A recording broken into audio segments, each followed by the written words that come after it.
Hi everyone, today I'm going to show you how to add a gift card to Apple Wallet. Let's get started. First, you can only add supported gift cards. Some gift cards like Apple gift cards, Starbucks, or certain store allow adding to Apple Wallet if the merchant supports it. So, first check your gift card supports the Apple Wallet. Look at the physical card or email you receive. If it says add to Apple Wallet or the has an Apple Wallet icon, then you can proceed. Then you can use the merchant app or website if available because many stores allow you to add a gift cards to Apple Wallet through their app. Just open the store's app, then go to the gift card section and select the Apple to Apple Wallet and follow the prompts.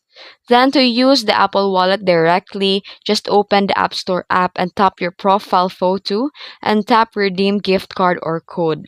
Scan the gift card or enter the code manually and redeem it, and the Apple balance gets updated. The Apple balance will automatically be purchased, but you won't show it the additional card in wallet.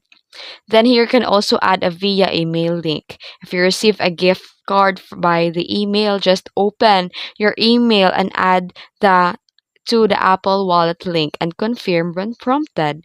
And also to add a manual, you can open the Apple Wallet and tap the plus icon and choose store card or loyalty card. You may need to scan the barcode or enter the details manually. And once added, you can access to the gift card from Apple Wallet anytime. If you found this video helpful, don't forget to like and subscribe for more tutorials. Thanks for watching.